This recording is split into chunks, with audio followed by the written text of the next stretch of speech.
seem to be back for another movie review after all. And today I'm going to do a review on Jang Gi-moo's latest effort, The Great Wall. This movie stars Matt Damon. Well, pretty much an all-star cast if you really think about it. You got Matt Damon, you got Andy Lau, you got Jing Tian, you got Chang Hong Yu, you got William Dafoe in here. So it's pretty much almost an all-star cast. And basically, what this film is about is these travelers from Spain. They come to China to trade in for black powder and all, but they need help because basically the Spanish travelers, they come across the Great Wall, and the people who look after and rule over the Great Wall, they need help because these creatures have been attacking the Great Wall for every 60 years. They're called the Tao Ties, and they're basically iguana lizard-like creatures, and they're very smart as well. So Matt Damon and his friend, they forget about the black powder and just help out with the crew. But it turns out that Matt Damon's friend and companion, he just wants to go back home and just forget about all of the people and helping them out and just get the black powder and leave. But Matt Damon doesn't think so. Well, I have to say, this movie is from the director of Hero, House of Flying Daggers, and Curse of Golden Flower, which are really good movies. Like, I love all those movies. So with that type of filmography, you would think that this movie will deliver the same amount as those other films did. But it turns out this movie really doesn't. I'm not saying it's a bad movie. It's just very disappointing compared to all his other efforts. First off, let's start off with the things that I did like about this film. I did like the casting. The action scenes in this film were pretty darn cool, even though they were CGI.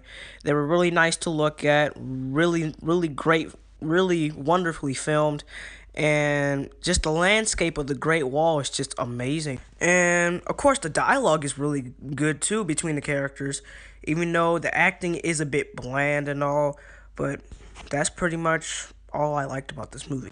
Like I said, this movie's not bad. It's very enjoyable. It just has a lot of problems. Mainly, this movie is very abrupt. Like, during like the first 5 minutes of the movie, they run into the Great Wall, and it starts off with the explosion scene of them defeating the Tao Ties and all. This is very rushed. Like, some moments in this film feel very abrupt, and the characters in the film, it shows a lack of character development in the entire runtime of this film, especially from Andy Lau. Andy Lau doesn't even get any character development. Are you serious right now? And the American characters get more development than the Chinese characters, to be honest. Wow. And pretty much nothing really happens throughout the runtime of this film. It is kind of boring. Basically, it's just a simple plot, them talking about how to defeat the Tao Ties throughout the runtime of this film, and it's really uninteresting. It's nothing new here. It's another planning film, and I bet you've already seen something like this before, and it's become very familiar, and it's just very uninteresting to me. This is one of the least compelling films I've ever seen. I'm not saying it's not entertaining. It's very entertaining and fun, but with this plot structure, it's not compelling at all.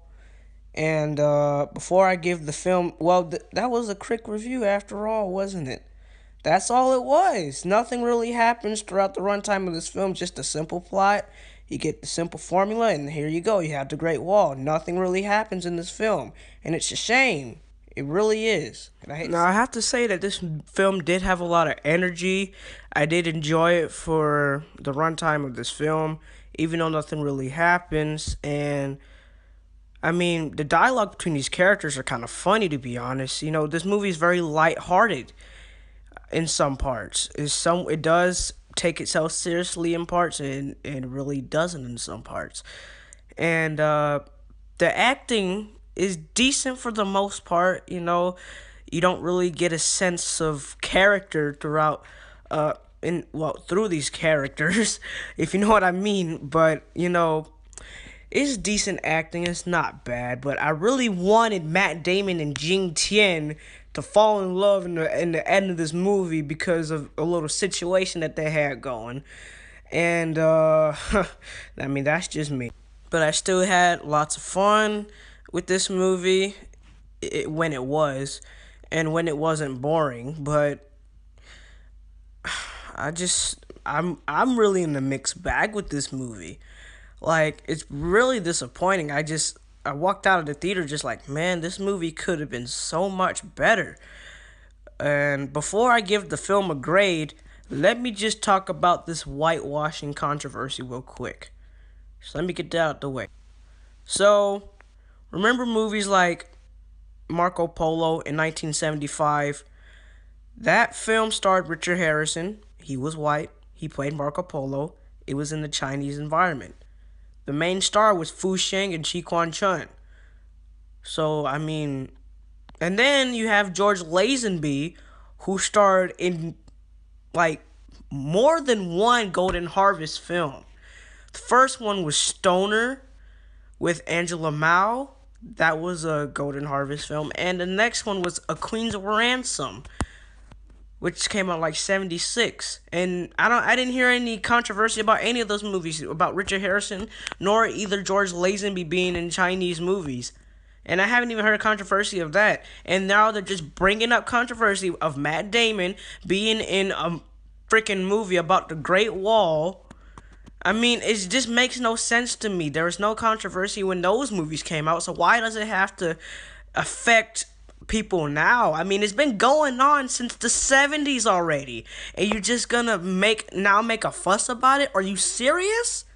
You gotta be freaking joking with me right now. That really threw me off. Like, you just these really grown men and women out here having fits about white people being in an all-Chinese tale.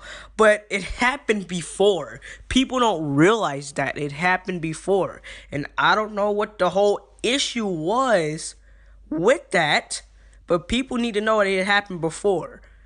I just don't understand. That's just my little rant on the controversy. But yeah, if you like movies like Hero and House of Flying Daggers, and movies like Curse of Golden Flower, then you probably won't have any.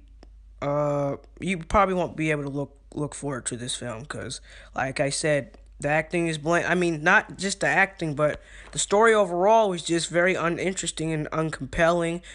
Most of the characters aren't even developed in this film except for the American characters. We're more concerned about them than the Chinese characters, first of all, and even though the action scenes are pretty spectacular for the most part, this movie just comes off as just uncompelling and just blah. I mean, that's all it was. I mean, you can tell some of the fight scenes in this movie were CG. You can tell some of the creatures were CG. Even though the creatures were very smart. But overall, even though I did have fun watching this movie, it still came out as uncompelling. I'm going to give The Great Wall a C+. Like I said, I don't think it's a bad movie. I just think it's very disappointing compared to Zhang Yimou's previous films. And that's all I have to say about this film. So let me know if you've seen this film, guys. If you haven't, let me know if you guys seen this film already. If you have, tell me if you liked it. If you really didn't like it, just give me your thoughts on this film, and I'll try to do as more videos as I can. You guys stay tuned, and I'll be doing some more reviews as soon as I can. This is the Dakari Holder, and I'm signing off. Have a blessed day. One more thing. If you're expecting any martial arts fight scenes in this film, don't. There isn't any. This is just a military strategy action film. That's all it is.